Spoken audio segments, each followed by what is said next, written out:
Chapter 3. For behold, the Lord of hosts, doth take away from Jerusalem and from Judah the stay and the staff, the whole stay of bread, and the whole stay of water, the mighty man and the man of war, the judge and the prophet and the prudent and the ancient, the captain of 50 and the honourable man, and the counsellor and the cunning artificer and the eloquent orator. And I will give children to be their princes, and babes shall rule over them. And the people shall be oppressed, every one by another, and every one by his neighbour.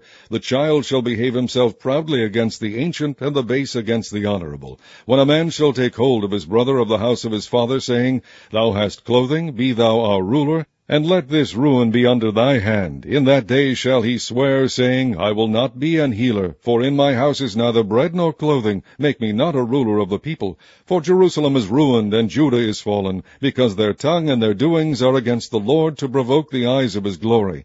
The shew of their countenance doth witness against them, and they declare their sin as Sodom, they hide it not. Woe unto their soul, for they have rewarded evil unto themselves. Say ye to the righteous that it shall be well with him, for they shall eat the fruit of their doings. Woe unto the wicked, it shall be ill with him, for the reward of his hand shall be given him.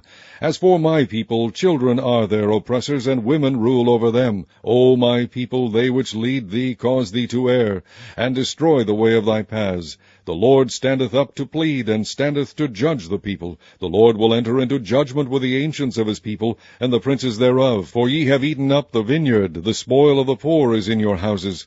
What mean ye that ye beat my people to pieces, and grind the faces of the poor, saith the Lord God of hosts? Moreover the Lord saith, Because the daughters of Zion are haughty, and walk with stretched forth necks and wanton eyes, walking and mincing as they go, and making a tinkling with their feet, therefore the Lord will smite with a scab the crown of the head of the daughters of Zion, and the Lord will discover their secret parts. In that day the Lord will take away the bravery of their tinkling ornaments about their feet, and their calls, and their round tires like the moon, the chains and the bracelets and the mufflers, the bonnets and the ornaments of the legs, and the headbands and the tablets and the earrings, the rings and nose jewels, the changeable suits of apparel, and the mantles, and the wimples, and the crisping pins, the glasses, and the fine linen, and the hoods, and the veils. And it shall come to pass that instead of sweet smell there shall be stink, and instead of a girdle a rent, and instead of well-set hair baldness, and instead of a stomacher a girdling of sackcloth, and burning instead of beauty.